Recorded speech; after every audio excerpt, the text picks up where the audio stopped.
नमस्कार दोस्तों, आज यूपी की टॉप 40 बड़ी खबरें लेकर हाजिर हैं। आपके जिले की हर खबर सबसे पहले पाने के लिए कमेंट करके बताएं आप यह वीडियो किस जिले से देख रहे हैं। मुरादाबाद में एक व्यक्ति ने अपने घर के अंदर अवैध रूप से फर्जी पेट्रोल पंप चला रखा था। पेट्रोल लेने पर ग्राहकों को रसीद भी दी जाती थी। प्रशासन की छापेमारी में यह बड़ा फर्जीवाड़ा सामने आया। मामले में आरोपी के खिलाफ कानूनी कार्रवाई शुरू की गई है, तुरंत प्रभावी। उत्तर प्रदेश में मौसम विभाग ने ऑरेंज और येलो अलर्ट जारी किया है। प्रदेश में कड़ाके की ठंड बढ़ेगी और कई जिलों में घना कोहरा छाया रहेगा। शीतलहर चलने की भी संभावना है। लोगों को सतर्क रहने और जरूरी एहतियात बरतने की सलाह दी गई है। आज सुबह शाम तक बकाया बिजली बिल जमा करने वालों के लिए OTS स्कीम सुनहरा मौका है। दिसंबर महीने में सबसे अधिक छूट दी जा रही है। उपभोक्ता सरचार्ज में राहत और आसान किश्तों में भुगतान कर सकते हैं। समय पर आवेदन करने पर ज्यादा फायदा मिलेगा। उपभोक्ताओं के लिए सीमित अवधि तक लागू। शीतकालीन सत्र के तीसरे दिन विधानसभा में अनुपूरक बजट पारित किया जाएगा। इसके साथ ही कई महत्वपूर्ण विधेयकों को मंजूरी मिलने की संभावना है। सरकार विकास योजनाओं और जन कल्याण से जुड़े प्रस्ताव पेश करेगी। विपक्ष के सवालों और बहस के बीच सदन की कार्यवाही अहम मानी जा रही है। गाजियाबाद में रिटायर्ड BSNL अधिकारी के साथ ठगी का मामला सामने आया है, जिसमें लाखों रुपए की धोखाधड़ी की गई। वहीं बिजनौर में कार और डंपर की भीषण टक्कर के बाद प्रशासन ने बड़ी कार्रवाई की है। जांच तेज कर दी गई है और दोषियों पर सख्त कदम उठाए जाएंगे।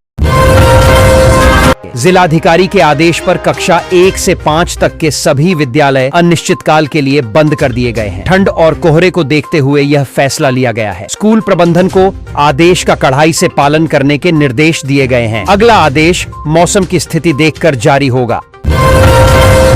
माघ मेला के दौरान यात्रियों की सुविधा के लिए रेलवे ने ट्रेन संचालन का विशेष प्लान जारी किया है। यात्रियों को अलग अलग स्टेशनों से ट्रेनों की उपलब्धता कराई जाएगी। भीड़ नियंत्रण और सुचारू आवागमन के लिए अतिरिक्त इंतजाम किए गए हैं। रेलवे ने यात्रियों से योजना देखकर यात्रा करने की अपील की है।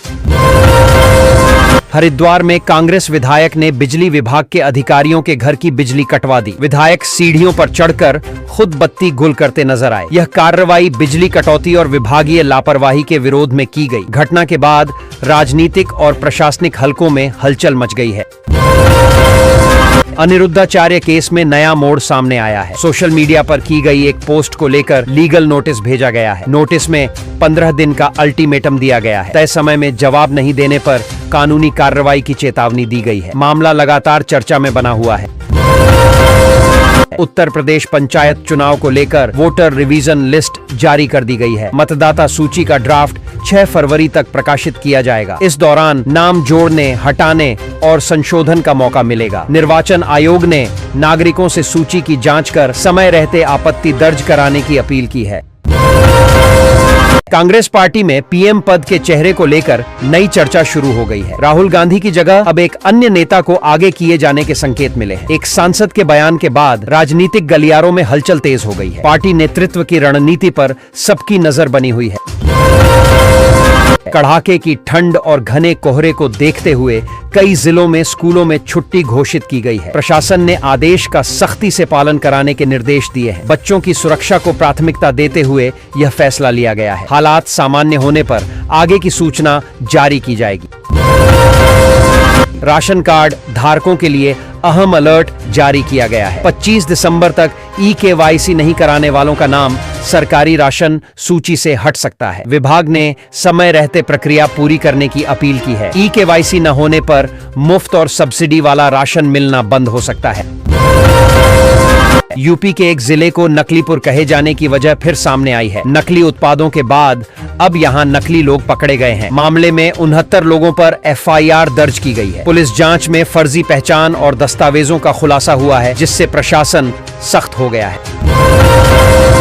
अग्निवीर अश्वनी की अंतिम यात्रा में भारी संख्या में लोग उमड़े। भर्ती प्रक्रिया के दौरान वह एनकाउंटर में घायल हुए थे, जिसके बाद उनका निधन हो गया। अंतिम संस्कार में गांव और आसपास के क्षेत्रों से लोग पहुंचे। माहौल गमगीन रहा और शहीद को नम आंखों से विदाई दी गई। मौलाना तौकीर रजा द्वारा कथित रूप से बरेली हिंसा की साजिश रचे गए मैरिज पैलेस पर बुलडोजर चलाया गया है। प्रशासन ने अवैध निर्माण बताते हुए कार्रवाई शुरू की। आज पूरी तरह इमारत को जमींदोज किया जाएगा। भारी पुलिस बल तैनात है और इलाके में सुरक्षा खड़ी कर दी गई है। उत्तर प्रदेश में ठंड के साथ कोहरे का कहर बढ़ता जा रहा है। मौसम विभाग ने 30 जिलों में अलर्ट जारी किया है। घना कोहरा, शीतलहर और तापमान में गिरावट से जनजीवन प्रभावित होगा। वाहन चालकों को सावधानी बरतने की सलाह दी गई है। आने वाले दिनों में हालात और बिगड़ सकते हैं। मेष राशि वालों के लिए आज का दिन सावधानी भरा है। ज्योतिष के अनुसार मोबाइल का अधिक इस्तेमाल, 30 जिलों में अलर्ट जारी किया है। घना कोहरा, शीतलहर और तापमान में गिरावट से जनजीवन प्रभावित होगा। वाहन चालकों को सावधानी बरतने की सलाह दी गई है। आने वाले दिनों में हालात और बिगड़ सकते हैं।